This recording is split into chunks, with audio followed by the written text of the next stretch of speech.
Ano po kayo namin? Senador namin.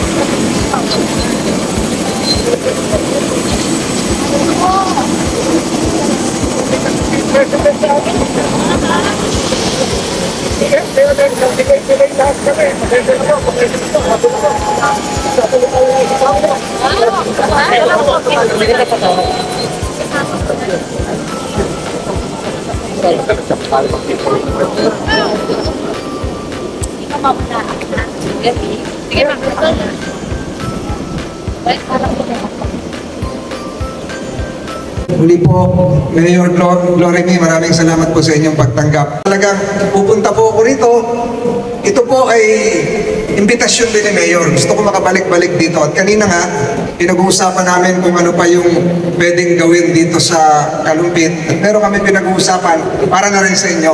Ang sa akin po, ang lagi ko po akong sinasabi, ang mga local officials hindi po dapat pumunta sa national government. Ang mga national officials po ang dapat pumunta sa mga pamahalaan lokal. Baliktad po. Kumusta po yung mga taga-Kalumpit? Alam nyo, kanina pinag-uusapan namin ni Mayor yung maraming pala isdano dito, di ba? Kamakalawa, may tawag po ako natanggap. Ito, malungkot na balita. Isang konsihal ng San Marcelino, Zambales. Tumawag, pangalan niya, Councilor L.Y. Lee L.Y. Sabi niya sa akin, Senator, gusto akong ipapot sa inyo na may nangyaring insidente rito sa amin sa may karagatan, West Philippine Sea na rin yun, yung isang mangingisda nawawala. So binangga yung bangka na isang tambuhan ng barko ng China. Pangalan ng barko ay Yangfu. So akin pong kino-ordinate sa Philippine Coast Guard, na-recover na yung isa, buhay, yung kapatid niya, palutang-lutang pa, ilang araw na yan. So isama na rin natin sa dalangin. So habang inaayos ko pa ho yung mga hakbanging gagawin sa akin, sabi niya, Senator, yung pong nag-report sa inyo na konsihal na tumutulong sa inyo, natagpo ang patay naman kanina. So sabi ko, ano naman pong nangyari? Hindi ko alam kung natural cause o alamin ko pa, baka na-aksidente o baka na-stroke. Pinapahiwatig ko po ito sa kadahilanan. Alam niyo po rito sa inyo, malayo-malayo kayo sa karagatan. Sa mga pinaglalabanan, nakikita nyo na lang siguro sa balita, di ba? Subalit, ang inihiling ko po sa inyo, ito na lang siguro, ayoko na magtalumpati na mahaba. Sa bawat araw po, alam ko po, mga tiga-Kalumpit, Kalumpitain nyo ba tawag? Ang mga tiga-Kalumpit po ay madasalin. Inihiling ko na lang po sa inyo, isama natin sa inyong dasal sa pang-araw-araw.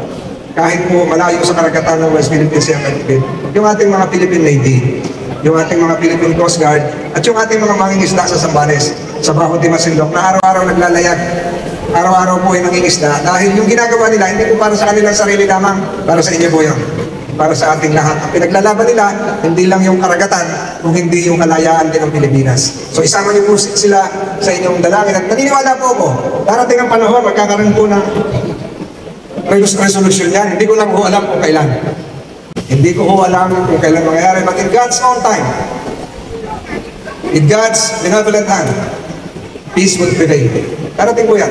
Hindi po isang aspirasyon na imposible ang kapayapaan para sa lahat. Sa bayan po ng Kalumpit, nakahanda po ako tumulong ngayon. Ako po ngayon ang majority leader. Nakahanda po ako tumulong kay Mayor. Tinitingnan ko yung mga kanina, binakakilala ko doon sa likod. Ang pangalan, Jocelyn. Sino si Jocelyn? Ayun, Jocelyn. Doon sa isa, binakilala ko ang pangalan ay ako nalimutan kasi hindi pa ako nagkakape. Ang pangalan ng isa ay Lori May. Kinakamayan ko sa likod. Nawala na. Ayun. Bakit ito kayo ka? Ayun. Natatanda ko pa yung mga pangalan pero ma'am, may nahanap kong pangalan dito sa Kalumpit ay Marites. Walang Marites. Meron? Pinapatawa ko lang kayo kasi nalate ako. Pinagpagawa ko pa kayo ng t-shirt. Kasi naman yung Marites na lang dito. Ayan, t-shirt. Marites. Sino yung tunay na Marites? Isa. Siya. Ma'am, Marites. Galit kasi Marites. Hindi mo lang. Ibigyan ko kayo ng t-shirt at meron pa kayong karagdagan cash prize. Kita nyo, lahat kayo gusto nyo na maging Marites. Pinapatawa ko lang kayo. Yung bata gusto rin maging marites. Pinapatawa ko lang kayo. Pero ako po yung isa sa pinaka-seryosong senador. Ako po yung naatasan gumawa ng mga pinakamahihirap na batas. Kabilang na nga yung batas natin para sa karagatan at batas natin para sa mga mangingisda. Mayor, salamat talaga sa paghihintay sa mga konsehal din at sa ating Vice Mayor. Salamat din po kay Ma'am Lailani. Lailani, nagdiwang ng kaarawan, bago lang? Ha? Magdidiwang pa ng kaarawan. Magdidiwang pa ng kaarawan. Alam niyo, manghula na rin ako. Malapit na ako manghula sa ano. Isa sa gusto kong mahulaan, kung kailan matatapos itong ginagawang PNR. At isa sa gusto kong mahulaan din, kung ano yung itutulog nitong pampasigla sa ekonomiya ng inyong bayan. At kasama po ako sa layunin na makitang maunlad ang bayan ng Palumpit. Si Mayor po, tutulungan niya sa susunod na eleksyon, hindi po ako nangangampanya. Bawal po mangampanya. Ako po, 2025, bawal din mangampanya. Pabalik na lang po ako dito. Pagbalik ko po dito, kakausapin ko na lang po si Marites. Ayun, tumahimik na siya. Isa ka lang. At dalawa Marites, isang Marites. Eh, malayo. Kadalasan po ang Marites magkatabi. Ito na nakita ko, Marites, nasa kabilang doon, ibang barangay siguro. Ako po si Francis Tolentino.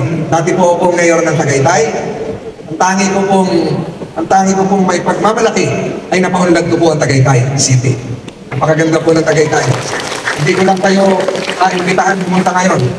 At ang isa pa hong pinakamahirap kong nahawakan ng posisyon ay bilang chairman ng Metro Manila Development Authority. Parang gobernador po yun ng Metro Manila. Masakit po sa ulo. Naubos po doon ang biogesic nung araw-araw na panunukulan ko. Subalit, marami po ako natutunan. At ang natutunan ko po talaga, pinaka matamis na leksyon na natutunan ko. Ang Pilipino po ako magtutulungan.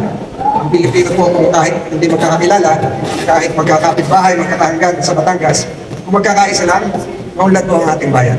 Kung ituturing po nating kapatid, utol, tol, ang bawat kabarangay natin, kababayan natin, palagay ko po, maunlad ng Pilipinas. Muli po, ito si Senator Francis Tolentino. Mabuhay po ang bayan ng Palumpit.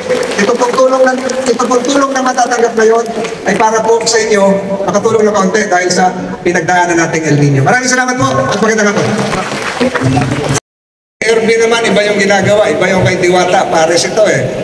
Si Ervin, napagsasalita niya yung uwak. Alam niyo yun? Nagsasalita yung uwak. Yung uwak, nagsasalita, pag tutok na, binabanggit yung pangalan niya.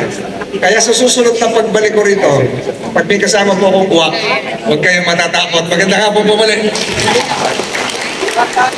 Okay, muli maraming salamat.